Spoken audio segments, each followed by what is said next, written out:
When the Council declared humanity unworthy of the stars, they thought exile would break us. But Earth does not bow and humans do not fade.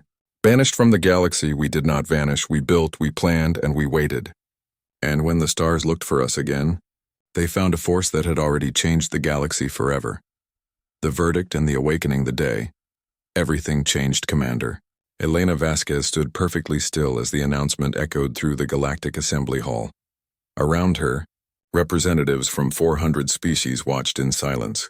Some had eyes, some had sensor clusters, some perceived the world through vibrations in the air. All of them focused on the human woman at the center of the chamber. The adjudicator, a being of pure crystallized thought from the Luminar Collective, projected its verdict into every mind present. The decision had been made. After 3 cycles of deliberation, humanity would be exiled from galactic space. The charges were clear: aggressive territorial expansion, destabilizing technological development, and cultural interference with developing civilizations. Elena felt the weight of 3 billion people watching through quantum-linked broadcasts. Every human settlement, every colony ship, every research station waited for her response. Her hands remained clasped behind her back, her expression calm. This moment had been anticipated for years, the expected reaction that never came.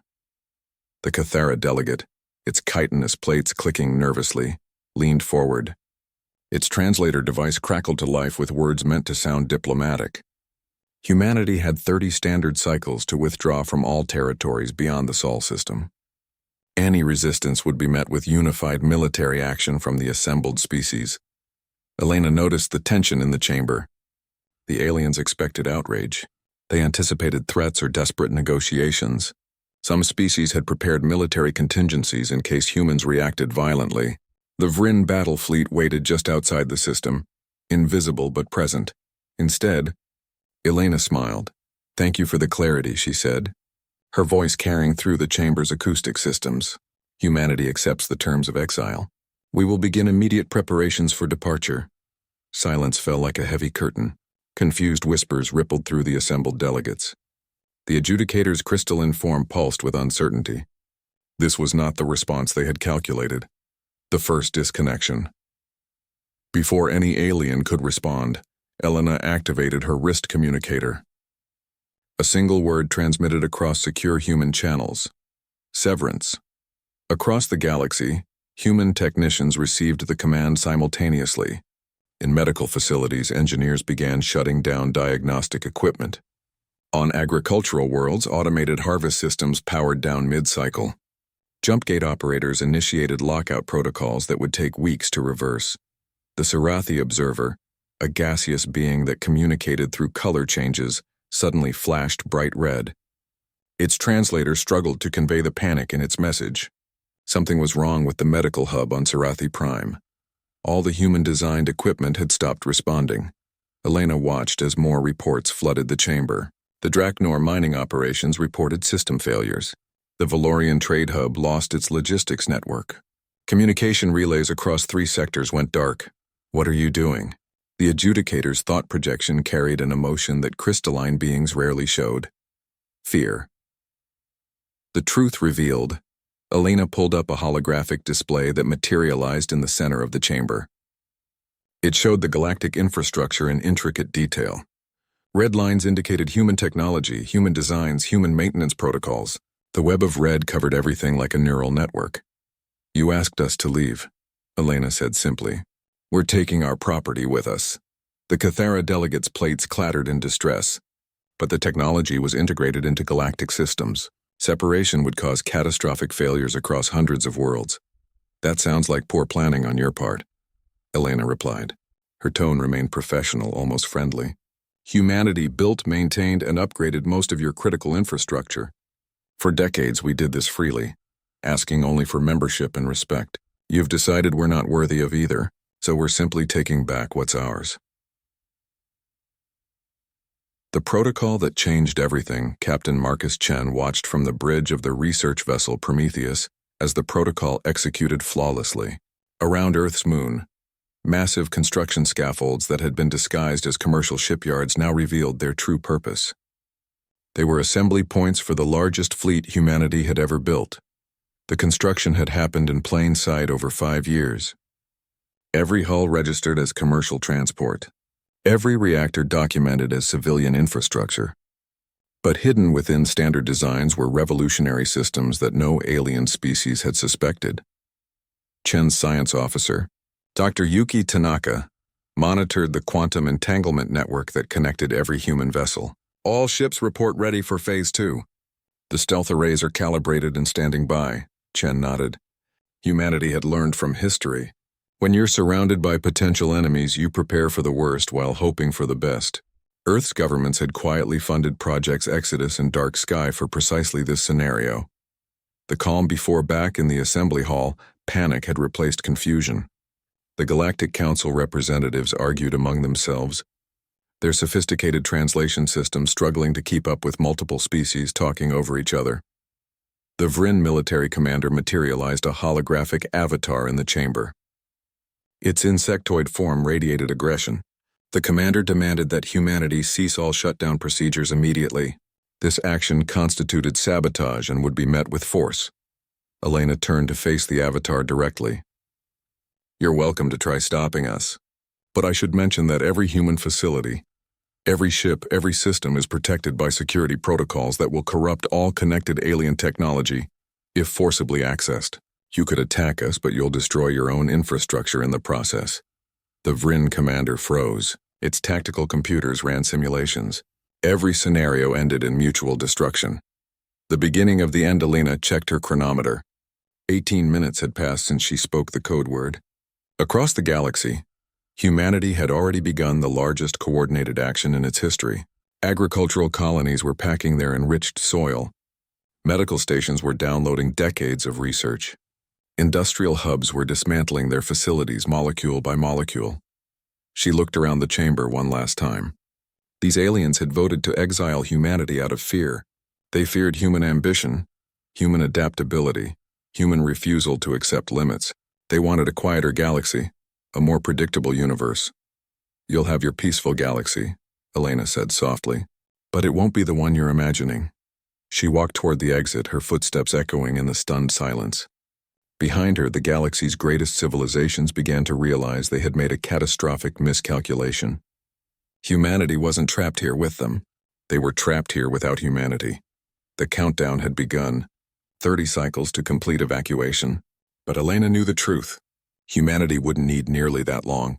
They had been ready for years. The great unraveling when giants fall, the galactic infrastructure began collapsing faster than anyone predicted. Within the first week of Severance Protocol, 17 major trade routes became impassable. The jump gates that had connected distant systems in hours now sat dark and useless. Ships that once crossed the galaxy in days now faced journeys measured in years. Director Thalos of the Valorian Commerce Guild stood in his office, watching real-time economic data cascade across his displays. Every graph pointed downward. His forearms trembled as he tried to process the scale of disaster unfolding. The entire galactic economy had been built on human logistics systems. Without them, trade simply stopped. His assistant, a young Valorian named Chris, entered with another crisis report. The agricultural shipments from the Fertile Crescent sector had been delayed indefinitely. Without human-designed preservation systems, the cargo would spoil long before reaching its destination. 17 worlds faced immediate food shortages. Thalos collapsed into his chair. How had they missed this? How had 400 species with thousands of years of civilization become so dependent on newcomers who had joined the galactic community barely 2 centuries ago? The medical crisis doctor, Selen of the Luminar Collective, floated through the corridors of Healing Station Meridian, the largest medical facility in the Eastern Quadrant. The station had been built by 6 species working together, a symbol of galactic cooperation. But 70% of its equipment had been designed, built, or modified by humans. Now that equipment sat silent and dark. In Ward 7, Selen observed patients from a dozen worlds lying in beds that no longer monitored vital signs. The diagnostic scanners couldn't analyze their conditions. The surgical robots remained frozen in standby mode. Even the automated medication dispensers had locked down. A Cathera physician approached, its translator conveying desperate urgency. 3 patients required immediate surgery, but the precision instruments wouldn't respond to non-human operators. The human medical staff had already departed, taking their access codes with them. Selen's crystalline form pulsed with a color that indicated deep sorrow. They had healing knowledge that predated humanity's existence, but somewhere along the way, they had stopped practicing it. Human medicine had been so effective, so readily available, that entire generations of doctors had never learned the old methods. The vanishing Act Admiral Kresh of the Vryn Imperial Fleet commanded the largest military force in the galaxy. His ships surrounded the Sol system in a blockade formation that should have been impenetrable. Nothing could leave without his knowledge. Yet somehow humans were disappearing. His tactical officer reported another impossibility. 3 colony transports had been tracked entering the Mars shipyards. Sensors confirmed their presence. Then, within minutes, they simply vanished from every scanning system simultaneously. Kresh ordered close-range visual confirmation. His scouts approached the shipyard and found it empty. The massive vessels that had been there moments before had left no trace. No energy signature, no gravitational distortion. They had simply ceased to exist. How many have we lost track of? Kresh demanded. His tactical officer hesitated before answering. 2,300 ships, nearly the entire human fleet. They had been there, confirmed by multiple sensor types, and then gone as if they had never existed. Kresh felt something he hadn't experienced in his long military career. Genuine fear. Humanity possessed technology that could deceive every sensor system in the galaxy. If they could make their ships invisible, what else could they do? The desperate assembly, the Galactic Assembly, convened an emergency session. The adjudicator struggled to maintain order as 400 species shouted over each other. The sophisticated translation systems had been partially maintained by human linguists. Without them, communication degraded into chaos. The Serathi representative projected images of hospitals overflowing with patients. The Draknor showed mining operations grinding to a halt. The Valorians displayed trade networks collapsing. Every species brought tales of infrastructure failure and economic devastation. The Cathera delegate who had supported the exile now demanded answers. Where were the contingency systems? Why had no one prepared for human departure? The adjudicator's crystalline form dimmed with what might have been shame. The truth was simple and devastating. No one had believed humans were important enough to plan for their absence. They were young, aggressive, unsettling. The galaxy had assumed it would function better without them. A junior representative from the Thessian Confederation asked the question everyone was avoiding. Could they apologize? Could they rescind the exile and ask humanity to return? The chamber fell silent. The adjudicator attempted to contact Commander Vasquez through quantum communication channels. The signal went nowhere. Every human communication node had been disconnected or destroyed. Even if they wanted to apologize, they had no way to reach humanity. The impossible journey commander, Elena Vasquez, stood on the bridge of the flagship Unity, watching her fleet prepare for the most dangerous maneuver in human history. Before them stretched the void between galaxies, a gap of empty space so vast that no known species had ever crossed it. Chief Engineer Paulo Santos reviewed the quantum bridge calculations for the 100th time. The math works, Commander. The generators are stable, but we've never tested this at full scale. Elena studied the 3,000 ships gathered in formation, every human vessel, every colony module, every piece of equipment they had reclaimed. 3 billion people betting their future on untested technology. We've come this far on human ingenuity, Elena said. I trust it to take us further. The quantum bridge generators activated across the fleet. Massive structures that had been built in secret over years of preparation began bending space itself. A tunnel formed in the void, a pathway through impossible distance. Dr. Yuki Tanaka monitored the physics in real time. The tunnel is stable. It's actually working, Elena gave the order. All ships proceed into the void. The new beginning. 3 weeks later, humanity emerged in a galaxy that had never seen their kind. The first thing they detected were radio signals, simple, curious, welcoming. 3 species called this galaxy home, all at early stages of space exploration. Captain Marcus Chen led the first contact mission. The beings they encountered were amphibious creatures who called themselves the Quellan. They communicated through bioluminescent patterns and seemed genuinely excited to meet neighbors from beyond the stars. Through newly calibrated translators, the Quellan leader expressed wonder. Visitors from another galaxy? How was such a journey possible? Chen smiled. We'd be happy to share our knowledge. But first, let us tell you about where we came from and why we're here. The message left behind. In the abandoned assembly hall, the adjudicator discovered a data crystal that Commander Vasquez had left behind. It contained a single message delivered in 400 languages. You feared our potential and exiled us for our strength. You built your civilization on our innovation, while denying us respect. Now you have the quiet galaxy you desired. We hope it brings you peace. Humanity has crossed the void to find a new home. We will build our future among species who see cooperation as strength, not threat. We will share knowledge with those who treat us as equals. You taught us an important lesson. Some bridges should not be rebuilt. We will not return. Farewell. The adjudicator shared the message with the assembly. As 400 species absorbed its meaning, the full weight of their decision finally settled upon them. They hadn't simply exiled humanity. They had exiled their own future. Epilogue. 2 galaxies in the old galaxy. Civilizations struggled to relearn forgotten skills and rebuild broken systems. It would take centuries to recover what they had lost in weeks. In the new galaxy, humanity flourished. Under the light of triple suns, children played in parks built on new worlds.